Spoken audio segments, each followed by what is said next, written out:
Tournaments. You know, whenever you're listening to this episode, there's probably a tournament coming up, but we're recording it right towards the end of the year, which means a lot of tournaments are coming up. So we decided to bring on some tournament experts, Brian and Whitney Harrington, who have been in this industry for 30 years, go over all the good things you should be looking for, all the bad things, all the red flags. There's no way you walk away from this episode as a coach, a manager, or even a player or a parent not learning something about tournaments. It's going to make the experience better. So enjoy this episode of Our Kids Play Hockey with Showdown Hockey Tournaments. And always, you got to remember this. We say this every episode. HockeyWraparound.com, code OKPH at checkout gets you 20% off your entire purchase, and you get to support us and this show. You can get anything from Our Kids Play Hockey's book, When Hockey Stops, that Christy Casciano Burns and I wrote. You can get it personalized and signed to whoever you want. You can get the top blade protector in the world, the Hockey Wraparound itself. You can get the Dry Stick, which is a portable gear drying rack. Fits right in your hockey bag, really consolidates the space. A lot of solutions for hockey families over at hockeywraparound.com, and a discount for you when you use OKPH at checkout. I'm doing my best smooth radio voice while I'm doing this ad. I hope it's working. If it didn't work, no worries. Let's get into the episode right now with Showdown Hockey Tournaments on Our Kids Play Hockey. Hello, hockey friends and families around the world, and welcome to another edition of Our Kids Play Hockey. I'm Lee Elias, along with my faithful co-host, Mike Bonelli. And it's the time of year where tournaments seem to come every weekend, depending on what team you're on. So we decided to bring in two people with an immense amount of tournament experience to give us some advice on how to attack the travel, the stays, and, of course, the hockey being played. Those two experts are Brian and Whitney Harrington, the dynamic duo behind Showdown Hockey Tournaments, who have been bringing fun and competition together in Nashville, Tennessee, and the Washington, D.C. area for over 30 years. And unlike some of the largest tournament organizers, these two have kept Showdown Tournaments a family-run business for that time period and have introduced some pretty unique events with their tournaments, such as the Showdown Olympic Skills Competition and the elusive but much sought-after Tournament Crab Hat. We'll talk about those on the episode today. For those of you who have been to the tournaments, you know exactly what I'm talking about. The two were recently featured in this month's USA Hockey Magazine in the article by our very own Christy Casciano Burns. Make sure to grab that and read it when you can. Brian and Whitney, welcome to Our Kids Play Hockey. Thank you. Thanks for having us. No, actually, I should be thanking you for coming on, because in the madness that is the fall into winter into spring time period, we're all looking ahead on our calendars to what 8-hour, potentially 5-hour or longer journey we have to take to get our kids to these tournaments. So let's start with the basics, right? Let's introduce you to the audience. What made you get into the tournament industry, and why have you stayed? Well, it started back in 1972. My parents got involved with skating. It evolved to hockey.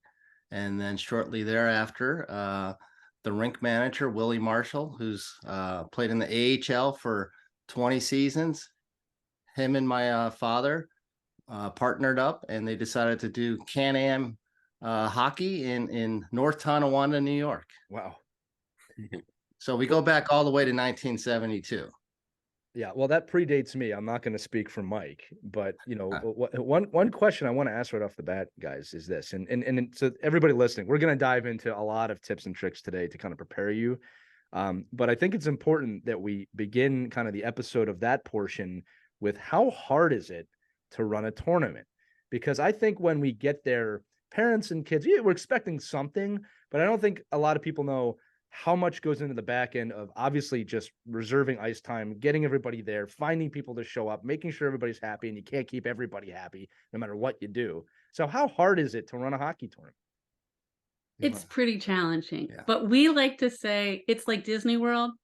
We create the magic for you to come and have a great time. And there's all the behind the scenes secret stuff, but we joke about it. We should start a podcast when tournament snafus and all the things that happen and go into it, because it is pretty entertaining especially when you look back on 30 years of, whatever it is. But I think the part that we spend the most time on is matching the teams. That's the most important part for you to come and have a good time, is to be in a competitive division. So absolutely.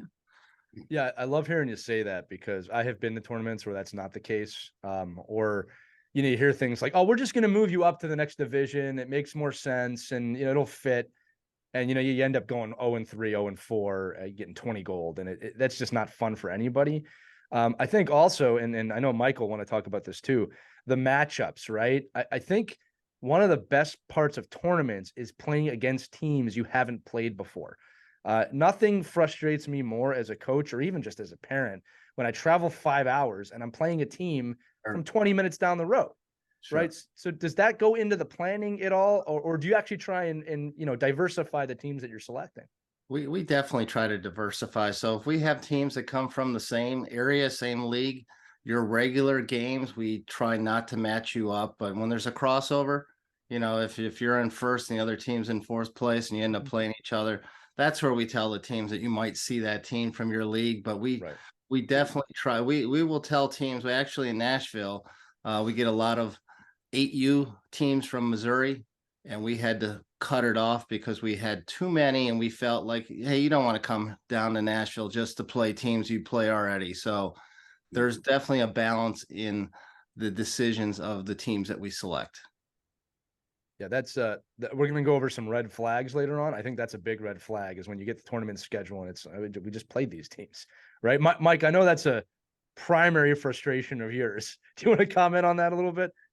Yeah, no, it's great that you have to think ahead a little bit, but it's also the responsibility of the folks putting themselves in these tournaments, right? They know the other teams going in, and I'm sure you guys, do a good job of posting that as well. Say, hey, listen, you have 10 teams from Missouri coming in, and you're not going to play anybody else but the teams in your local district. So I think there does. I mean, I'll complain about it a lot as a customer on my end, but it's also our responsibility as coaches and managers and in our own region. We know, other teams are going to these tournaments, right? So if you choose to go to the same tournament that the 7 other teams in your league are going to, you're probably gonna have like you said, you can't do anything about the matchups.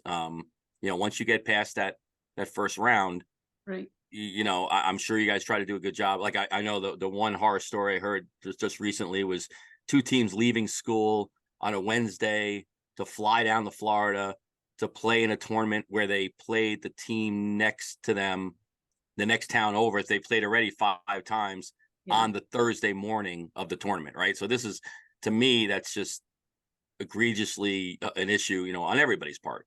But again, these tournaments are things where you have to you get into them and based off your article and kind of who you guys are, a lot of it's just not even based on the ice experience. It's based off the location and the ability to make like a great experience of coming to these things, outside of the on ice product.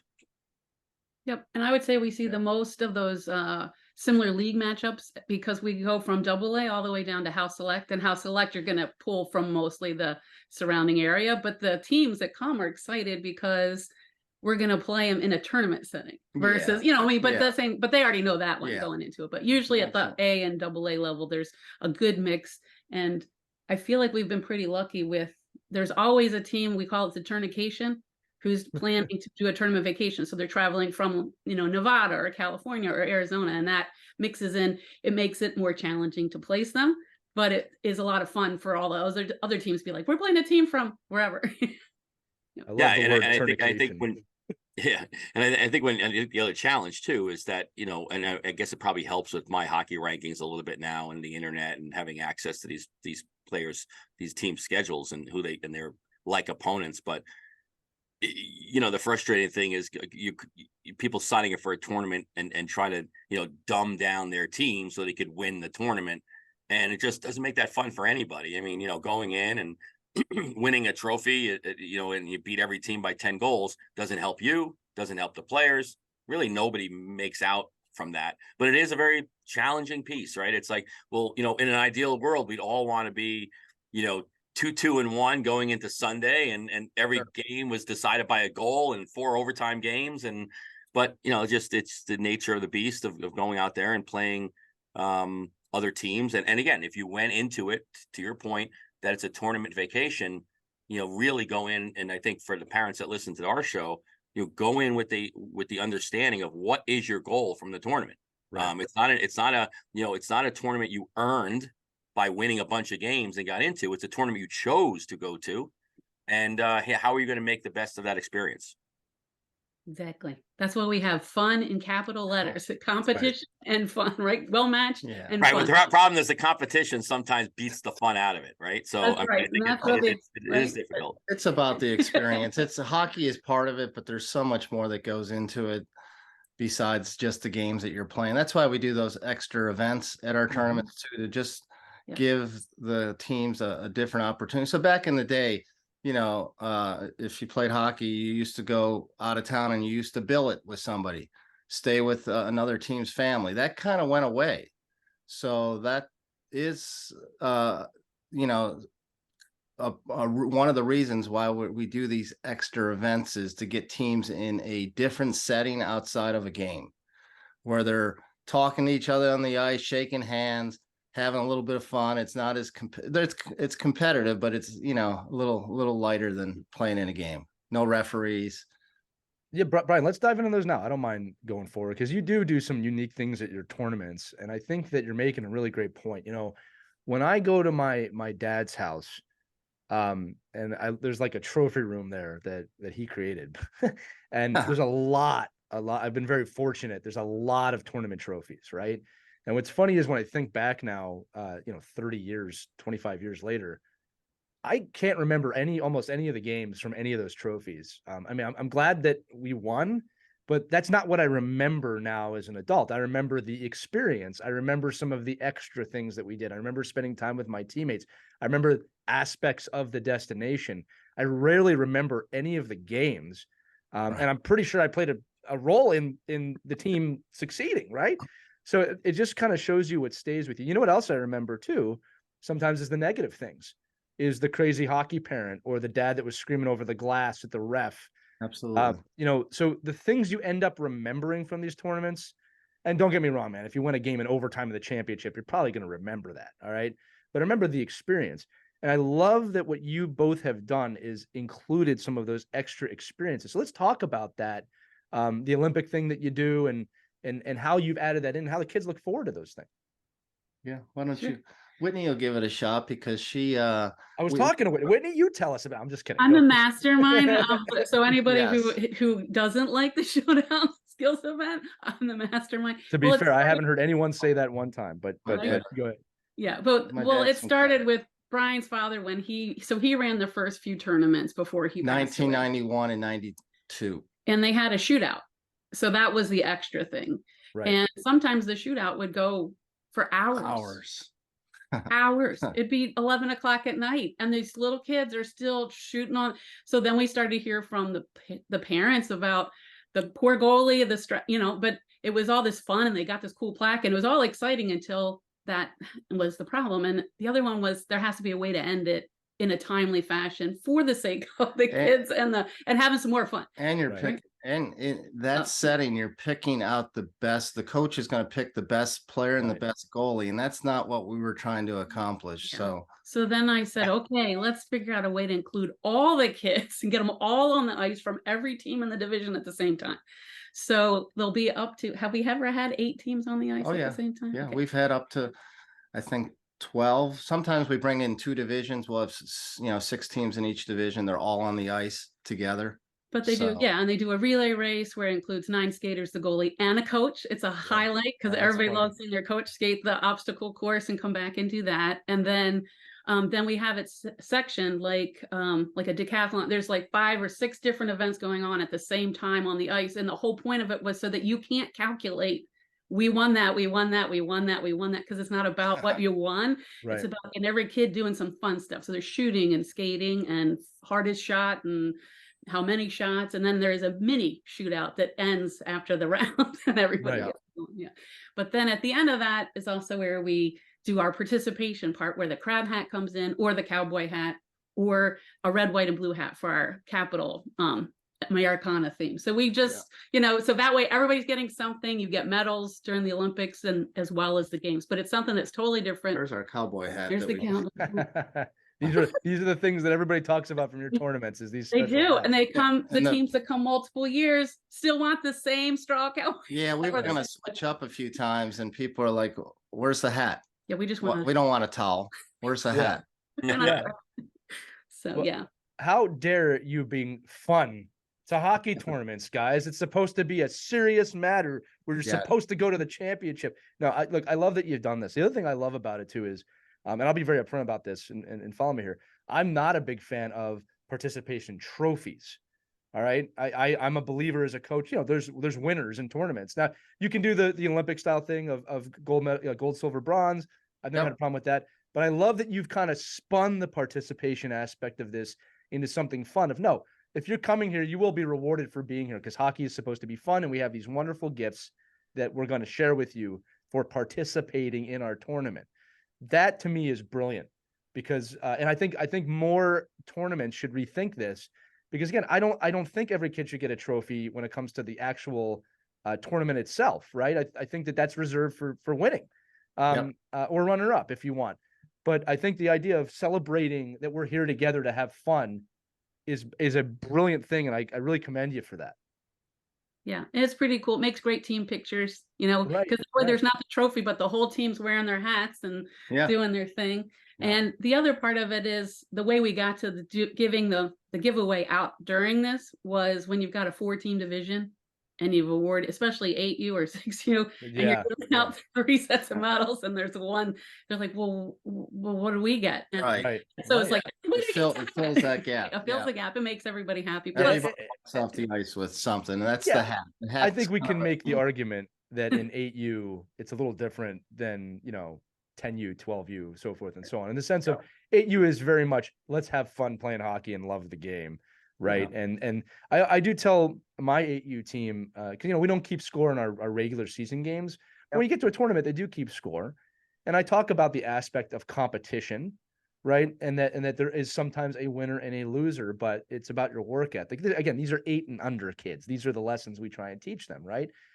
So I just love that you figured out a way to do that, because I think that especially other tournaments, that there's too many of them are cash grabs and they don't care. And it's just like, thanks for being here. We needed another team. Thanks for your dues. You know what I mean? Yeah, we do. Well, the effort you put in to the gift for the participation just shows, kind of, really where you value your tournament, right? I mean, it's not a, hey, anybody could rent a bunch of ice and throw a bunch of teams out there and hopefully some scorekeepers show up and maybe somebody comes with a bag of pucks. But I think it's just like, what are we doing to make the experience better and then have those kids leave there? And I personally think it's a brilliant marketing piece, right? Those kids go back into their communities and they have these hats and everybody's like, where the hell do you get these hats from? Like, oh, we were in a tournament in Nashville and, our team won this, and nobody sees a trophy. Nobody sees a medal. Those things are gone. I mean, those things just, they remember the hat. They don't get out of the bottom of the car half the time, right? Or they're stuck in their hockey bag for the rest of their life. But I think it is great. I personally love that kind of stuff. I love the fact that a player can leave. It's the reason why when you go to the Quebec tournaments that they do the pin exchange, right? Because there's meaning behind it, and people anticipate. I mean, imagine if you went up to Quebec and they said, "Oh, by the way, nobody's doing pins." Yeah. People would freak out. They'd lose their minds. I'm sure the same reason if you stopped doing hats one year, somebody'd be like, whoa, what happened here? We came here because of this. We came for the hat. Yeah. But we did have the supply shortage with the hats, and they had headbands, but they had crab tails, whatever. But to the pin exchange, we do run a pin exchange as well.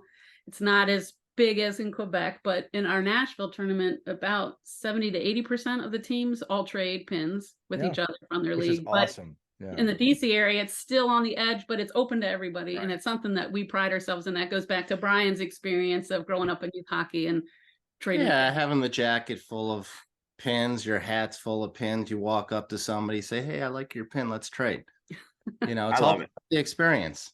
I love it. I think for new parents too, for people that are from the game and can it's the same reason why people collect pucks, and it's just like, it's just a fun thing to do and gets the conversations going, gets people meeting each other, when they're not just walking aimlessly past each other and looking at the schedule and say, okay, when's team A playing, in what locker room, let me get in, let me get out.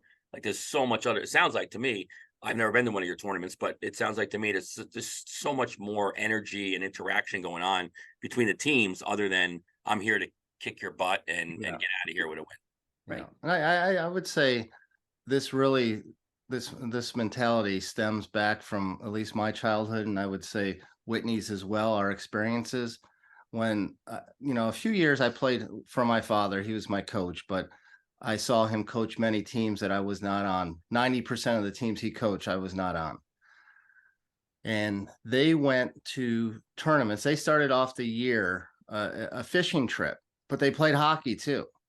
So they would go up to Canada, stay at a cabin and fish all day and then go play hockey. And all his trips that he would do, you can go swimming, let's go skiing, let's go have fun, then we'll play hockey. And if we win, we win. If we lose, we lose. But it wasn't focused on we got to go to that tournament and win. It was focused on the experience of having a good time with the families and the kids, with other things to do other than play the games. And I think that's a little bit lost today out there in the hockey world is, hey, we're traveling to Nashville, Tennessee, and let's have the best experience and time. Let's make the most of it rather than just focus on we got 4 games to play and we got to be well rested. And because the kids actually come out and play much harder for you when you've let them, they'll give you that extra mile when you've let them, you unleash the reins a little bit. Well, especially if they're having fun. Yeah, I mean, Lee can speak to this better than I can, but I mean, I think that's the reason why, the byproduct is they probably won a lot of tournaments because they there's a lot of bonding going on there. It's like, so like, most people would look at them like, oh my God, this guy's not serious. He's got kids fishing. This is a hockey tournament. Like these kids are just out there having fun and goofing off and, getting to know each other, and it's too light. And all of a sudden you say, well, they won 1 game and now they're closer, and now they won another game and now they're even closer and they're having more fun. And it's one of those things where it's the byproduct of the allowing them to have that fun. And Lee could talk about this from a team building perspective, is like that is where the bond is what builds the wins. And I think, to your point, if you get a chance, if you go to one of your tournaments and the only goal was for team bonding, then they've accomplished, you can accomplish that pretty easily. Well, I can absolutely speak to that too, Mike. And look, it goes back to the pins we were just talking about, like in the trading of pins and talking to somebody from another place that you don't know about, and just even having that 5-minute conversation. We did a whole episode about the importance of communication recently, right? For young kids to meet kids from other places with accents, even other countries in some places, it's so important to see that there's another world out there. I mean, I remember when I was a kid, Mike, I went to a tournament. I met a kid from Brampton, Ontario, and I had never met anybody from Canada before. And, it's like, it's a different world up there for them. And I was from the city, and it was a totally great conversation and perspective that I needed to have at a young age. I was a teenager. Now, from a team bonding standpoint, I'm a big believer. I wish teams would all go on road trips early in the season, just to get away from everything and the pressures and the seriousness of the season. These trips are opportunities for you, as Mike said, to bond as parents, as players, as coaches to players, as players to players. But it's all about the environment that's created. If you create a pressure cooker environment for really anybody 18 down, I mean, you're going to get the results of a pressure cooker. It's going to be stressful. It's going to be hard. And you're putting all of your onus on winning the tournament, which I'm not saying there shouldn't be onus on that. All right. But if that's your only thing, you're going to be miserable. And again, look, Mike and I have seen this tournament in Boston. I won't mention it, but you go to Boston, you don't get to see Boston. It's a high level tournament. And then you have to pay, even as a parent, to get in to watch the games. And the kids are all told, oh, there's people watching, there's scouts watching. Well, what kind of environment are you creating here? Right. Excuse me. Like, well, I just think that I understand the need for showcase tournaments at the higher teenage levels to show talent. I don't understand why we have to sacrifice fun in those environments. And again, I know you guys, focus more on the younger age groups, but again, tournaments can be a cash grab. I mean, a huge red flag for me is I have to pay to watch the game. Are you crazy? Like, what are we doing here? So anyway, listen, I want to refocus us here because we're talking a lot, and I did want to ask these questions before we run out of time, right? In the article that you guys did with Christy, there's a whole section about proper planning for a tournament. Everything from equipment, skates and gear, to budgeting, to making a plan. Can we talk about that from your perspective? Two people that have seen thousands of families show up to a tournament. What are the ways to properly plan for a tournament? Well, I think it starts with, for us, we communicate with the team manager. So every team, their team manager is our point of contact, and emails go this way and that way directly. So what you need is a great communicating team manager to get you all the information, because we're going to give it to you. We have a 20-page tournament information package. And I told Brian, I'm like, that needs to be broken down. Digestible. You should do an instructional video. That would be It used funny. to be sent in the mail. That 20-page thing came in the mail. You But could do like an infomercial with like, "Hi everybody, this is But we Brian broke it Whitney down Harrington." now and we put it online, and Right. it's more digest, so anybody has access to it. So if you were even interested in our tournaments, you could just go poke around and be like, oh, okay, and it's more digestible. But we're very thorough, trying to cover every single base. Right. But we also give people, like, just for Thanksgiving, we sent out an email to all the teams that are coming in December, and then our teams that are coming in March, and said, happy Thanksgiving, and if you owe us this, and this is what's coming next for you. Because that's the hard thing, because you got the great planners, and then you got the ones that are just at their wits' end because they've overcommitted. They're managing multiple teams, whatever your life circumstances, but they're overcommitted where they can't process it. We try to get you, this is what we need now, timelines, and then everything is, even on our website, it says when the list is ready, when the schedule should be released, just to kind of help you along as a parent who's coming to know, okay, well, we're waiting on our team manager. But that's the main thing. Yeah, I think communication's the key. If there's gaps, like when you first apply, you do get a notification that your application's been accepted, but there's a little break in communication. But once we are getting closer to the event, there's constant communication. If you don't do that, I think there's a breakdown. 100%. And I'd say on the team's side, the number one thing that really they need to consider is, are we committed to the tournament? Because when they decide a month before to drop out, it not only affects their team, but that division. And that division, if it is not a large division, could get canceled. That's a great point. I'm sure that the team thinks about the other teams that are wanting to come and have planned to come. It's in their budget. We picked our 2 or 3 tournaments for the year, and now a team or 2 drops out and it folds the whole division. I think that's something that could use a little bit more thought from the teams when they're selecting tournaments. Yeah, I'm going through that right now. I'm like, are we going? Who's going to this tournament? Because the minute I get my flight, that's it. Like, I'm going. Right. I'm going there. So I don't know about you guys. I will be there. Just please let me know if the team, and I'm not the team manager. So, but I'm just saying, it's just like one of those things where you're absolutely right. I mean, but that's systemic, right? For any sport and anything we're doing. Think about the other, like, you can't just sign up for something and be like, well, it doesn't matter if we don't go. Well, it does matter, because you've affected the tournament, probably 6 other teams, or in this case, maybe 5 other teams. You've affected people's travel plans. You've affected people's destination. You've affected your own parents. Like there's nothing worse than a tournament, sending you out the schedule the Monday before the Friday's first game, right? but again, knowing, for somebody that's run tournaments, that's most of the time the result of a team dropping out on Sunday, and then be like, oh God, okay. So remember the schedule we sent you 6 times for the last 4 weeks? That's now changed. So, but there is so much juggling, and then everybody wants the 11 a.m. game and the 5:30 p.m. game, right? Wants time to get out and get the dinner with their team group. Wants to be able to get out on Sunday morning early. So everybody wants the same thing. So I'm sure maybe you could talk a little bit about the challenge of preparing the managers you work with to make sure they're disseminating information about, not that it's hard, because people expect you're getting money, right? People go, well, it is hard, right. But how does a manager make the experience better for their parents? And, so they're not all calling you, like 19 different families aren't calling you to get this information. They're doing a pretty good job of that. And we do that at the tournament too. If there's an issue, it's going through your team manager or coaches, not through all the parents, because then it just becomes pandemonium. So it's keeping everything, on smooth, and when the bumps come, so that they can get smoothed out, right? Yeah, the decision to release the schedule is probably one of the most important aspects of the organization of the tournament. So when you release that, it's go forward. It's because you don't want to have to call referees, scorekeepers, the rinks, move teams between rinks.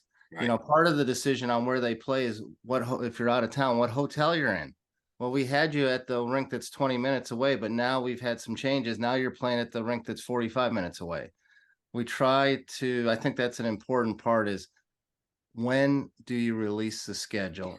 You know that everybody's committed and there's not going to be any changes. And we've been pretty successful at that. We've had very few times that we've had to go back and change the schedule. And that just keeps everybody kosher and everything moves forward without any hiccups. Because once you change something, you find out, oh, a team went to the wrong rink. They were using the old schedule.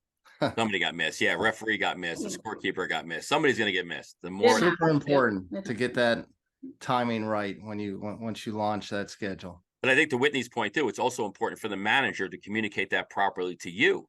Like, you know, a lot of times, like, I'm sure this doesn't happen, but you're not sitting at the table at the tournament like, listen, that was Wendy's fault. We had nothing to do with it. Like, this person is the worst manager. Like, it's always like the customer is always right kind of philosophy. But the customer can really screw things up for you if they're not getting you the proper information.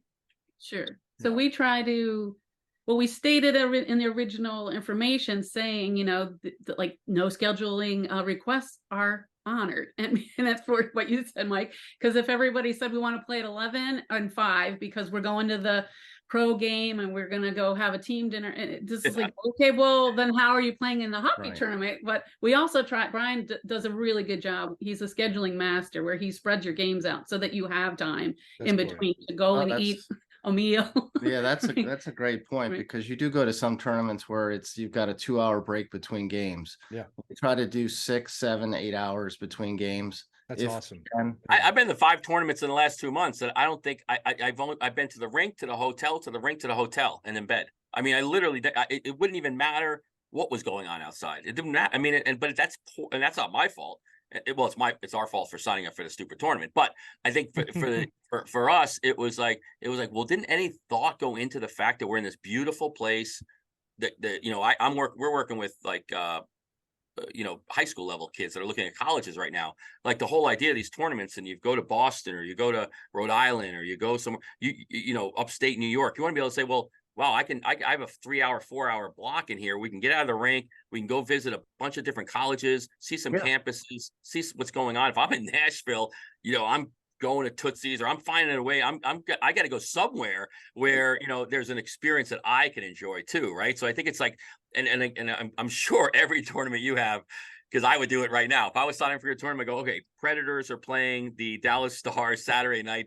Do not schedule me a game after 5 o'clock. There's a tough one. Yeah, it happens. But guess what? This year the Preds are out of town. Yeah, good. They're out of town. That helps you. That helps you. I guarantee it. It does help. It does. But we also want to support, and they've been great. I mean, the Predators have been great over the years too, and so have the Capitals with, you know, trying to get the kids there and doing all that. So it's when it works. But yeah, it's just everybody taking a breath and realizing it affects more than just you and your team. There's 50 something teams coming in December, and in March we have our 2 tournaments that each are going on 65 to 70 teams. So that's a lot of people, a lot of moving parts. So when one team or one manager says, hey, can we just, it's not a big deal. It's like, it's a huge deal. So, but we try to do what we can, but we also say, you know, please don't make requests unless it's something, you know, really necessary. And there's some years where we did reach the 100 team, you know, tournaments, participation. And I think we prefer to do 50, 60, 70, somewhere in there is a better number, because it provides us and the teams a lot more flexibility. Once you start ratcheting it up, you lose that flexibility, and it's just, I think it's a better experience. Yeah, but I'm glad you brought that up, because one of the things I think that's really great about your tournaments is that you did realize, like, hey, you know what, this is too much, right? And we can't operate to our standard because it's too much. Yeah. And I think that that's something that when we're looking for tournaments, people should think about, right? Are there 100 teams in this tournament? Because again, it's not that the tournament would be run bad, but that might be a red flag of the, you know, there's too many moving parts. There's too many things going on. You know, one of the other things we're talking about is these ice times. Look, I would say there are some situations where 2 games close together in a playoff scenario, is very, very frustrating if you're the only team doing it. If every team has to do it, it's all gravy. But as a coach, I often tell the parents and the kids, like, this one game or these two games are a horrible time for us. And that's adversity that we have to overcome together. So you're going to have to plan about it. You're going to have to do better with it. So, it's right at dinner time. We're going to have to think about our food before and after. So like all of these things at tournaments, the good and the bad, are opportunities for you as a coach or a manager or a team to overcome adversity. Things are not always going to work in your favor. Here's the other thing too. You want some mentality stuff? The team that gets to the playoffs that had 3 rough times is going to be a little hungrier to win than the team that had the perfect time. So convenience is not a guarantee when it comes to tournaments. What should be the guarantee is what you two are providing, which is a good, memorable experience with the opportunity to look around where you're at. All right. I would be so frustrated if I was at a tournament at a location and I didn't get out of the rink or the hotel, like Mike just said. Like that is not the point for us going. Right. So I applaud you for that, for making sure that happens. The other thing I wanted to bring up from the article too was we talked about performance, right? Especially like when it comes to meals and rest and the riving. So Brian, you had said you guys do a good job of kind of scheduling things out. You talked about managers, you talked about prepping the teams, right? What are some of those keys that teams should do to be prepped when they arrive so that they can go out and do things? Yeah, they definitely should. If you should make sure that you get to the rink, within, amount of time to warm up and, check out the facility, especially your first game. Right. Really knowing where everybody knows where that rink is located. And there's a time that everybody's expected to get there. And then you'll have plenty of time to, prepare yourself for the game mentally, do some warm-ups. But if you got everybody scurrying around, and again, it goes back to communication. If we're communicating properly and the managers are communicating and the families, the parents are listening to their manager, everything works well. So it's really just giving yourself adequate time when you're going to need to get your skates sharp and get some tape, maybe even buy a stick. You got to show up to the rink with enough time and know that the facility that you're playing at has that's a great point, right? Pro shop. What if they don't have a skate sharpener? So we just had a guest recently that was our manager guru, right? And I think what she talked about, one of the things that you're bringing up is that boilerplate time, place, uniform, time to be there, time we're leaving, who's running if it's a home game, who's running the clock or who's checking the kids in, who's locker room monitoring, and just have that boilerplate piece, right? Then you just stick in whatever those duties are to help you. And I know that probably helps you too when you come to a rink. Like there's nothing for me as a coach more frustrating is like, trying to guess like, okay, are we wearing home? Are you wearing home? Who's wearing the blue jerseys? Who's wearing the white jerseys? Like, is there a medic here? Is there a pro shop? I got 5 kids that need their sticks cut. Well, is anybody going to let them use a saw? Do we have a saw? Like, it's like this whole thing that you need to go through every single weekend. And we can avoid all that just by having that communication piece and following your 20-page, guide to your, which again, to me, I'm like, thank God there's so much information there. Like I shouldn't miss any of this, but it comes down to just that piece of communication is like parsing it all up so that people have responsibilities to do these things. And part of it, falls on the tournament. When you get into that rink, we'll just say, some of them are 2 sheets, 3 sheets, 4 sheets. We notice on a Friday, the first, day of the tournament, people come in a scurry, they look lost. If you have people that are in the lobby waiting for those, teams to come in and greet them, that includes the rink staff. Right. Some rinks operate different than others. So we're fortunate to have some great rinks that we play out of. They're very concerned about keeping things scheduled on time. So it's when you first get in, how do you get people organized and situated for them to make them feel comfortable rather than feeling like, okay, I'm overwhelmed. Where are we? What rink are we playing on? Where's my locker room? There's nothing more frustrating, right? Than you go to a tournament and the person that's sitting at the desk does this. Yeah. And just doesn't look up. Like, please don't speak to me. Please don't come to my desk. Yeah. Don't come to look my at the desk. board. All the games are on the board. just Home just games doing on the glass. just doing this. They just, but it's like, but again, that's like the old gap greeter, right? Just give me an opportunity to know that, okay, I'm acknowledged. I just paid $10,000 to be here. Thank you. I'm here for the great weekend. Just Right. tell me where to go. Tell me when to be there. Tell me when to get out. Well, you know, Mike, it's like here, the best ones I remember. Here's your tournament pack, right? Here's a bunch of information for you. Here's a table of information. Take whatever you need. What team are you on? Great. Here's the rink you're in. This is your first game. Is there anything we can do for it? We got to remember too. We didn't even mention this. This is after parents are probably dragging their kids, you know, from a stressful. So just to get them to the rink on time, you're already stressed when you get there. And they're drunk. Most likely, maybe sometimes. Some of them are, right? But never me. But yeah. But it's one of those things like that first, Brian, you make a great point when you too, that first interaction is huge, right? Because it sets the tone for the whole tournament.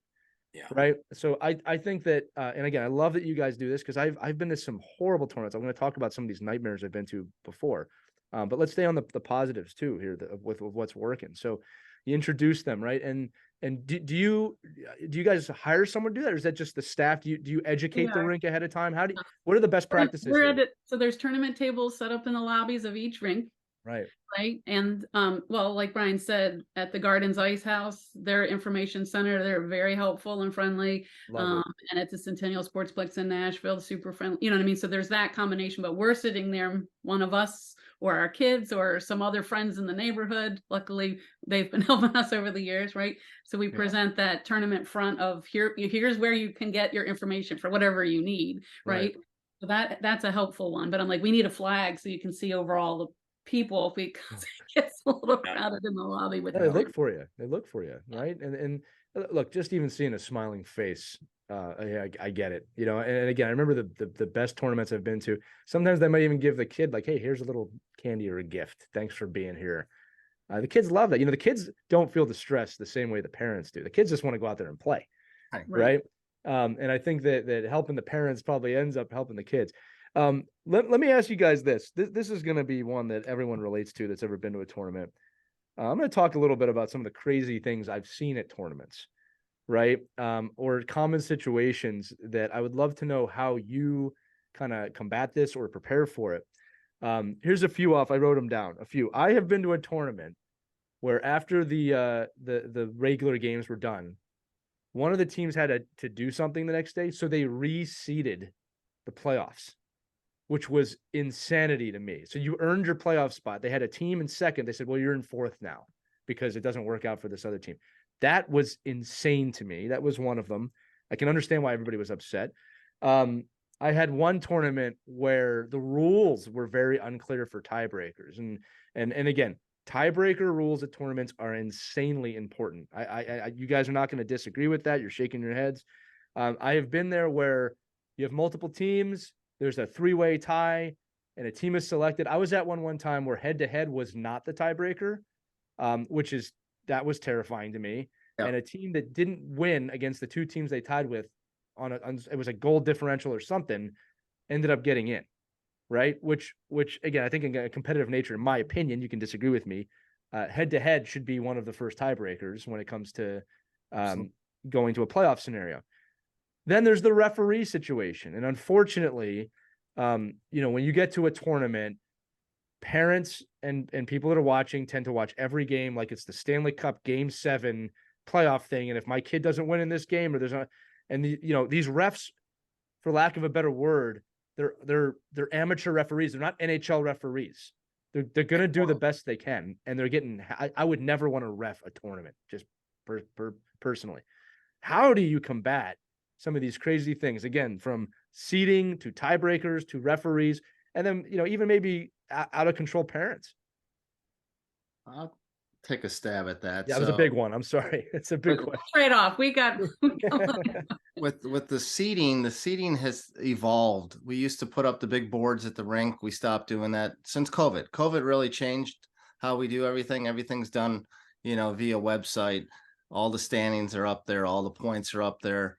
But when we used to do those boards, there'd be 30 people over your shoulder, especially when you're deciding who gets advanced. I remember that. My guys and gals at work, they all made mistakes. You know, they added up something wrong You came because under the pressure. you got- You can do the math, but there's too much pressure. Yeah, You're like, I remember "Ugh." seeing that. That's ridiculous. people are trying to tell you, oh, it should be this way or that They way. paid you off. You got paid off to put that team ahead. Well, we always had a parent that would say, okay, if you win by 3 and they lose by 6, and if this team shows up at the rink 5 minutes late and doesn't come with their starting goalie, we're in. If we poison their pizza, they'll be. Yeah, I'm just like, I can't even deal with it. I said, can we just go play the game? Go play the game. Guys, tell me where I'm going. It'll take care of itself. But that does make a big difference, right? You just throw it online. Everybody's on their phones. Boom. Yeah, it's changed everything as far as the acceptance of the results. And we do a system where it's done by game points. You know, you get 2 if you win, you get 1 for a tie, 0 for a loss. Sure. And then we do head to head. That's our next criteria. And then we do period points, and then we do least goals and most goals. But people are always saying, do you combine the game points and the period points? No, if you know, the rules are very clear that it's step by step by step. But the biggest challenge, I think, is once we place a team, we have quite a few people that want us to continue going down the criteria. We go back to the beginning. So if we have 3 teams that are tied, we place one. Those 2 teams, we go back to game points. Obviously, they're tied. And we go back because it's head to head that usually determines who advances. That's why we go back rather than continue. And that creates a whole lot of controversy for some people, or acceptance of it, and other people. It depends if you got in or not. Yeah, and I think it's so important that you know the rules prior to playing your first game. It kills me when anybody, coaches, parents, like, well, I don't agree with that's the way it should be. That's great. That's a comment for 6 months ago or 6 months from now. If it's clearly written that head to head is the tiebreaker, that's the tiebreaker, right? Whether you like it or not. It sounds like to me, and I've never received this from Whitney, but it's probably in the guide. Well, I would hope so. It is definitely in the guide. So when I sign up for the tournament, that's very clear. It's not like, well, this doesn't seem fair. Well, no, I know you shouldn't have signed up for the tournament. But I mean, you know, if you want to change the criteria and how that all lays out, then go to the tournament that allows you to never win a game and still get into the finals. That's great. Go to that tournament. But I think when you're going in, like, it's just like anything else, right? You sign up. You should make that tournament, Mike. We'll be rich. Right. I mean, lose every game and still lose every game. As long as you paid, you're in the finals. And if you pay more money, you get into the finals no matter what. So, but I think the issue is it's the same thing of everything. Like you can't go, well, I don't agree with this rule. Well, I know, but you signed up for the tournament. You signed up for even the league. Great point. With the rule there. So let's just use that rule. But I think it's so important too. And it sounds like you guys have buttoned this up. Is like your scorekeeper's got to be on task too, right? Like I mean, how what's the anxiety level between the game clock ending and the score having to be updated? From the person coming out of the penalty box. They actually want the score updated before the game ends, Mike. We'll get a message. We'll get a message or an email that already has, when's the score going to be posted? So the buzzer just went off. The referees aren't even out of the handshake line yet. And that's the other but it is a thankless. That's the part, right? That's the juggle. That's the like. And again, somebody like me would come in screaming and yelling at you guys. And you're like, okay, I got to act like this is the first time I've heard this complaint, but I've heard it, 7 million times, the same thing. But that's the dance of being a tournament director, right? Just saying, you're right. We're looking at it. We're going to make the adjust. This is what it is. This is why it's clear. And yes, ma'am or sir, you may not agree with it, but that's been the rule we've had. That's the rule. No, that's the rule. That's how we run our tournament. Yeah. And I think it's just, but I think but people get all heated up and crazy and for whatever, justified or not, they're to Lee's point, you're competitive, and then you start throwing in, you haven't slept in 3 days and you probably have a flight to catch, and the kids have been awesome. The kids have just been awesome the whole time. Right. The hotels never sent a complaint about the ball hockey, nothing. Yeah. So I mean, everything's going great, I'm sure. But it's like a very stressful. It's funny, every tournament you go to, you're like, why the hell are we doing this? And then you sign up for the next one. But again, if you're having a good experience, that's what I love that in the beginning here when we talked about that it's not. I don't think you guys never you never introduced the tournament as, oh, when you come here, you're going to be shown that you're the top 10 ranked team in the country, and this is going to be, you know, we're going to compete into the death. It's like, we are trying to schedule here for you to have a great experience, and we want you as a concierge to you have that experience. And that's, you know, I'll tell you, that's doesn't happen in a lot, and it certainly doesn't happen in a lot of these bigger tournaments where they act like it's a showcase, but all it is you know, somebody scheduling teams to play each other.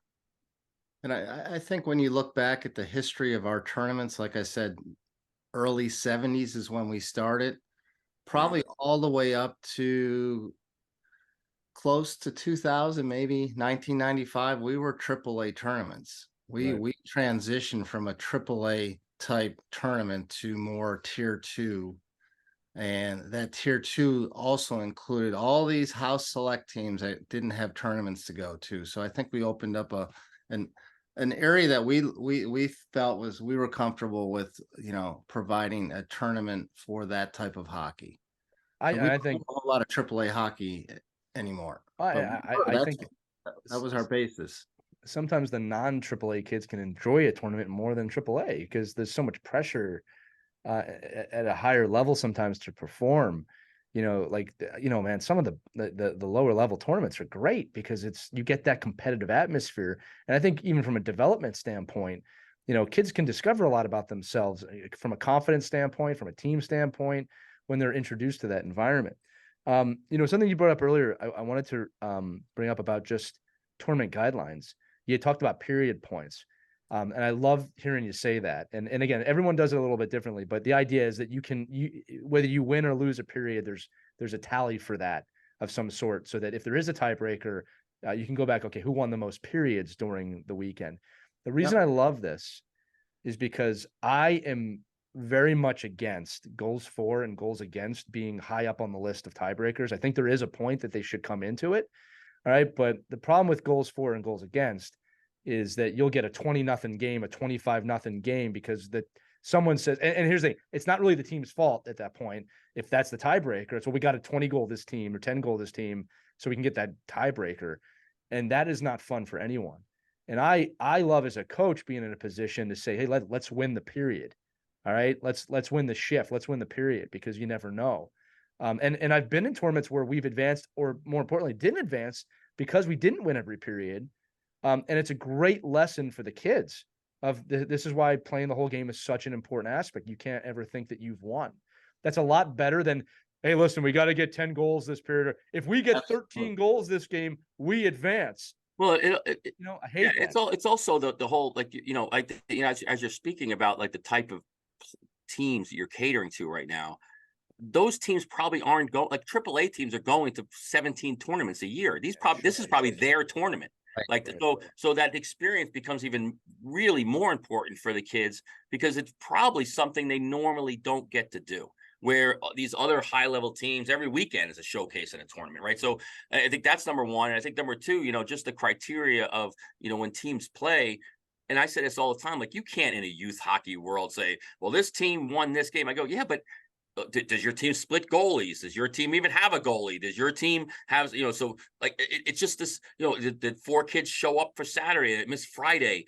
Or did 5 kids leave Saturday because they got a lacrosse tournament, or they got soccer? Like, there's so many variables in youth hockey. It's not like, you know, that you get the lineup on Monday morning for Monday Night Football. Here's the starting quarterback and here's who's going to play. You have no idea who's coming sometimes, right? So I think having the flexibility as a coach and a parent to know that, you know, all the pressure is not on scoring all these goals or not letting up goals.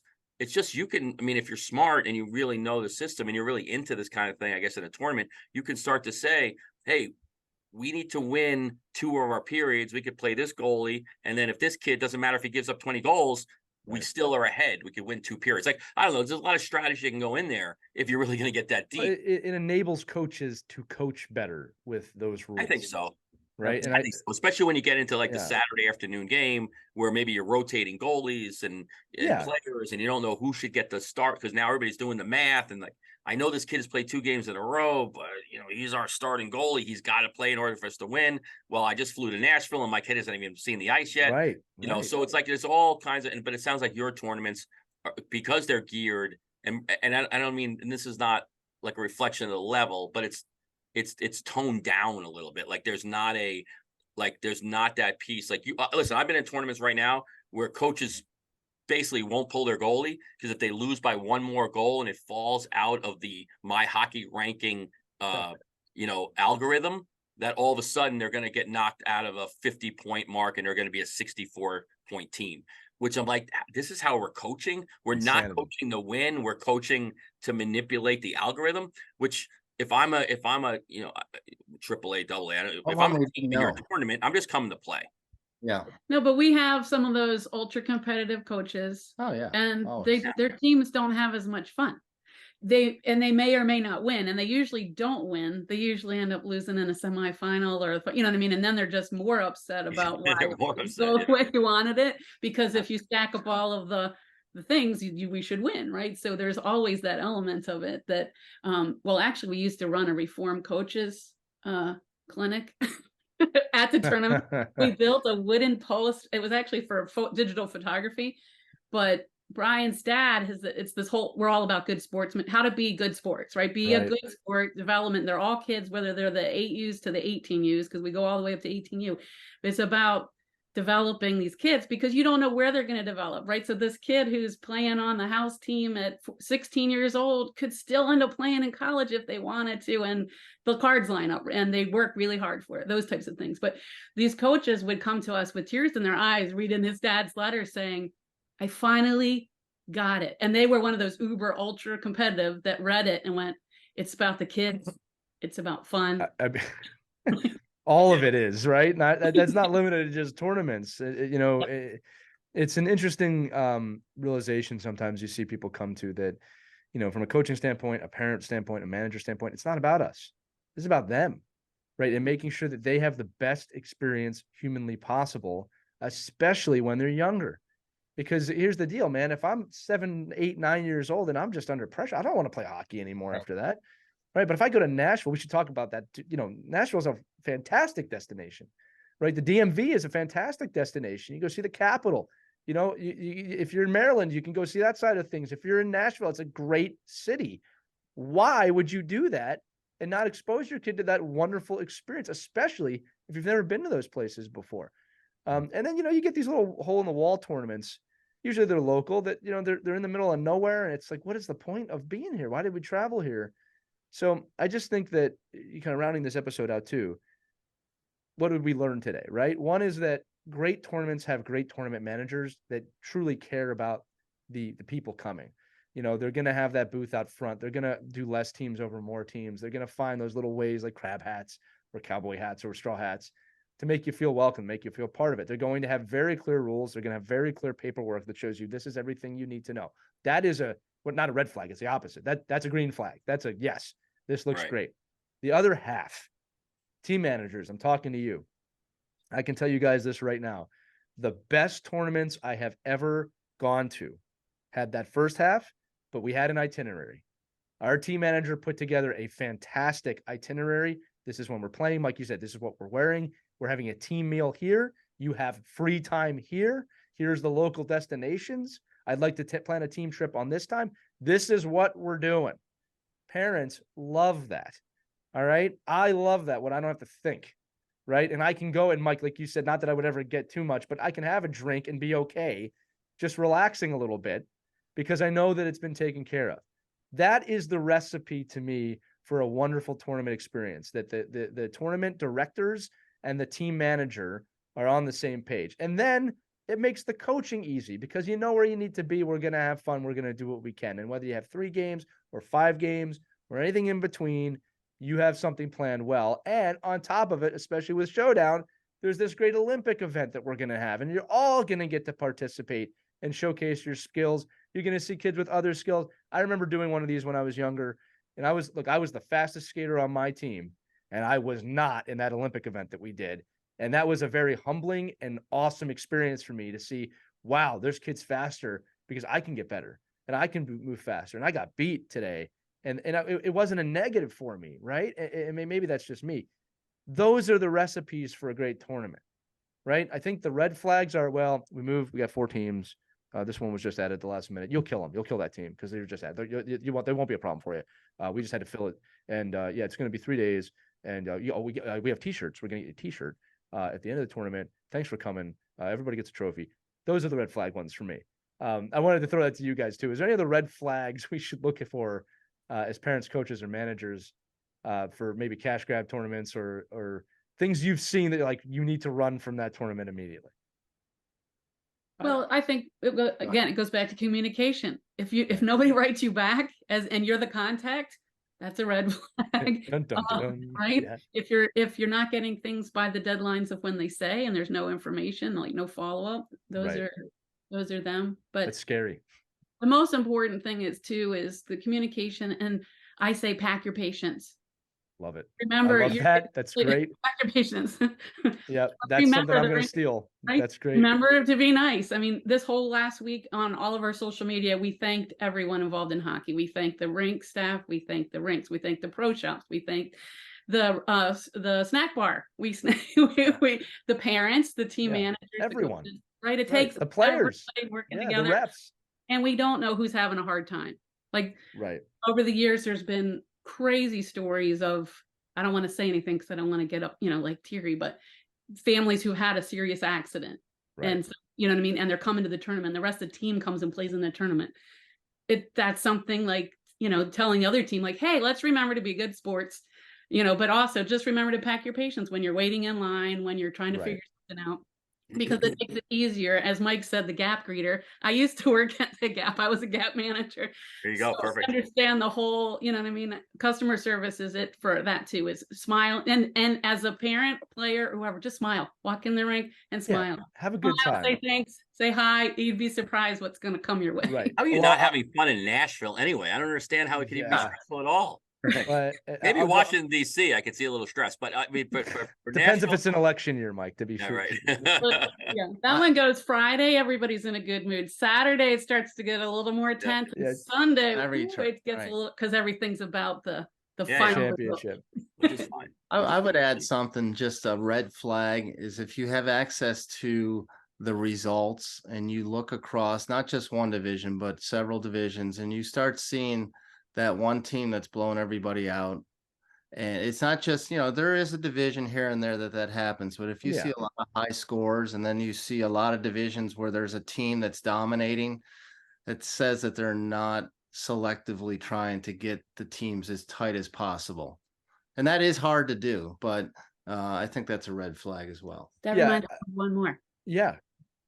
I just forgot what it was. Oh, if there are no local teams in that tournament. Ooh, that's a good one to think about too. I mean, unless it's an elite, which we're not, but if there's no local teams, why are the locals no locals? Yeah, they know not to show up, right? Like no, I think these are great things to look for. And then again, above all, it's about having fun at these things. Even at the AAA level, if you're not having fun, what are you doing? And like, I'll say this, I'll put this out there.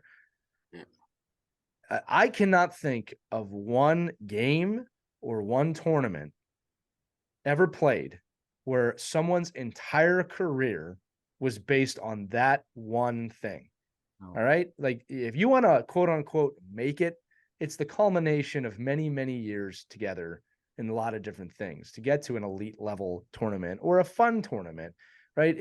I think we got to remember that when we walk in, that even if it's a high level AAA showcase for colleges, look, I'm a coach. I would never recruit a kid on one game. Like alone. I'm saying I would look at the body of work. I'm not saying you can't show up in a game and impress me and then stand out. Of course you can. But I'm looking at everything, the parents. I'm looking at the family. I'm looking at the body of work. Where did they come from? Right? Where did you play when you were a kid? And I think that we can forget that too much rides on this, or that the idea that the only way to have fun at a tournament is to win. Winning is very fun. I'll be the first to say that. I love winning. All right. But it's not the whole thing when you go to a tournament at a destination. Now, the way I want to close out this episode, we're talking about the red flags. I'd love to hear from both of you, just your favorite story from a tournament, like the most heartwarming thing you had seen at a tournament that you love, that really made your week, made your month, made your year. Let's end on that, because I think a lot of those moments happen too. You know, when you see things like kids from two different teams shaking hands, or, you know, a team that just lost and a kid consoling them, or just a team that didn't win a game having a great time. You know, what's your favorite stories from the tournaments that you've run? Want to go first? Go ahead. I go first. Well, we're supporters of the underdog always. It's just you got to root for the team that's, you know, having the hard time. And so that Showdown Olympic skills competition, so many times. So it's not one specific one, but I remember the first time it happened because it's stayed with us. The team, they didn't win, but they won first place in the Olympic skills competition. And they got a gold medal and they got their crown. And do you know what I mean? But they're like, we didn't win the tournament, but we got this. Yeah. That's special. Yeah. And again, I love that there's multiple ways to see that, right? Because like, you know, one of the things going on right now in America, the NBA has that in-season tournament. And I love it because I think it adds some spice to the league. I think it adds some spice to there's another chance to win. This is something that happens regularly in Europe, by the way, that there's multiple chances to win, right? In America, we're all about the one big victory. So I love that a team can come there and say, yeah, but no, we did this. We did this. That's a great story. How about you? I think I got a couple real quick ones. One is, you know, during the screening process, finding that team. So if you just look at my hockey rankings, I think you're far from the results that you want.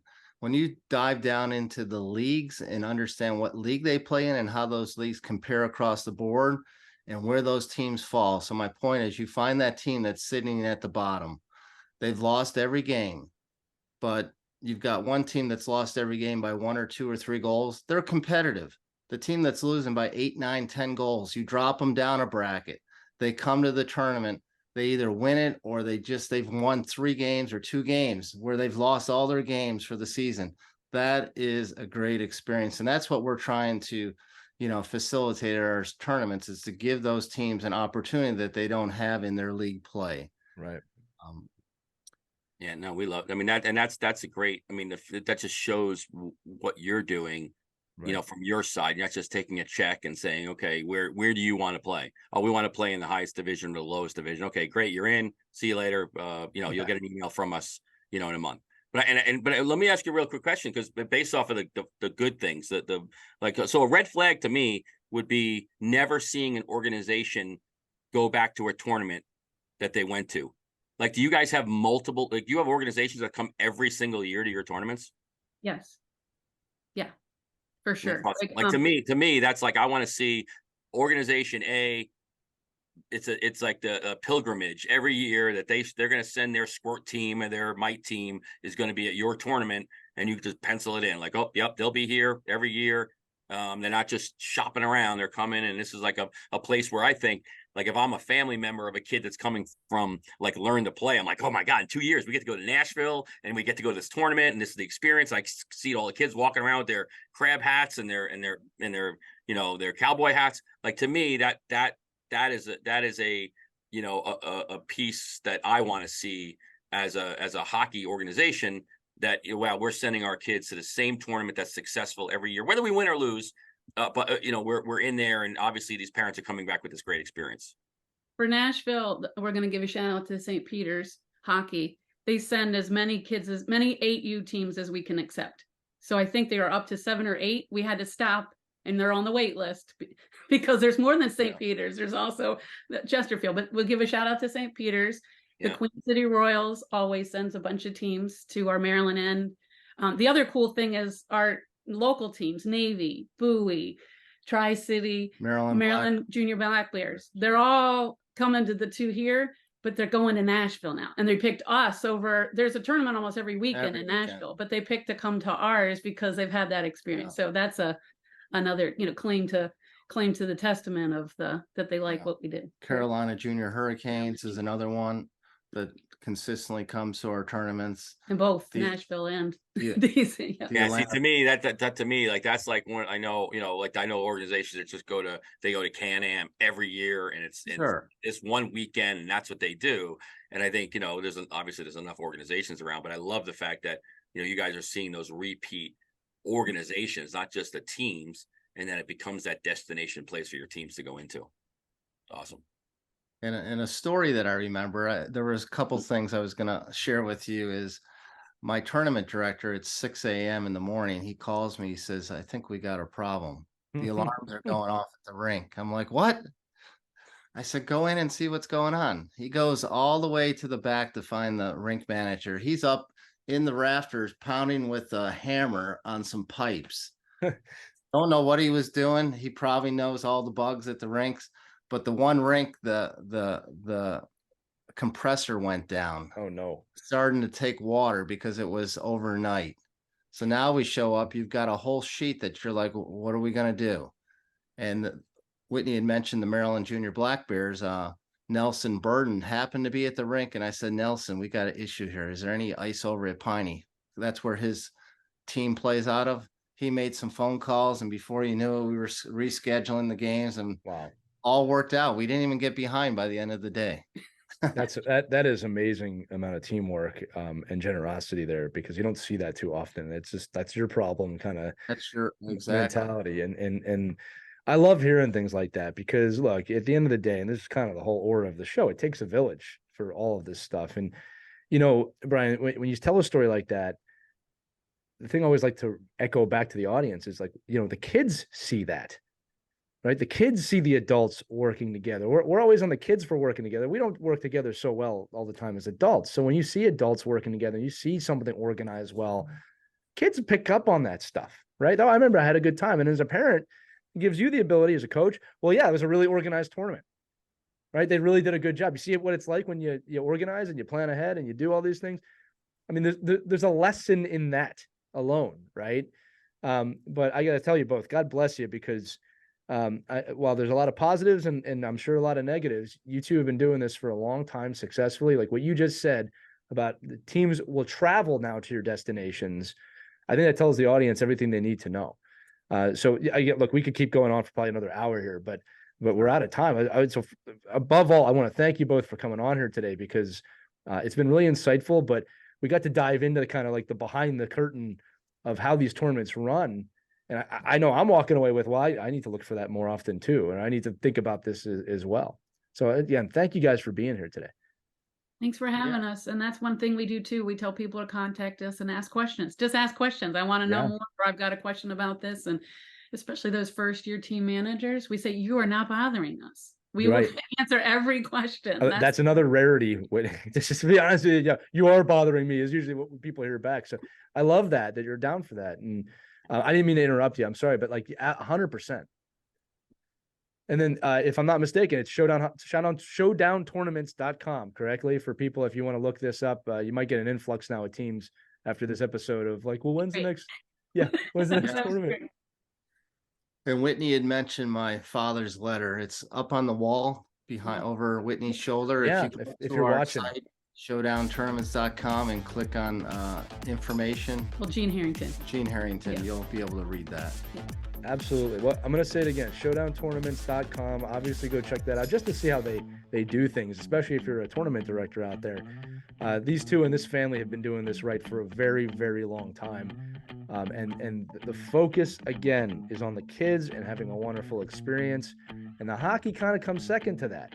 And I think that's the right prioritization. Anytime you're looking for a tournament, or as you guys said, I love the tournication. We'll have to do a song for that one. But guys, thanks so much for being here today on the show. Thanks for having us. Thank you very much. All right, that's going to do it for this edition of Our Kids Play Hockey. Remember, all of the episodes are available wherever you listen to podcasts. Make sure to check out showdowntournaments.com. Look at that letter. Look at that website. And remember, if you can give us that 5-star review or subscribe wherever you're listening, it helps us out a lot. So for Mike Benelli and our friends from Showdown Hockey, we'll see you next time on Our Kids Play Hockey. We hope you enjoyed this edition of Our Kids Play Hockey. Make sure to like and subscribe right now if you found value wherever you're listening, whether it's a podcast network, a social media network, or our website, ourkidsplayhockey.com. Also, make sure to check out our children's book, When Hockey Stops, at whenhockeystops.com. It's a book that helps children deal with adversity in the game and in life. We're very proud of it. But thanks so much for listening to this edition of Our Kids Play Hockey, and we'll see you on the next episode.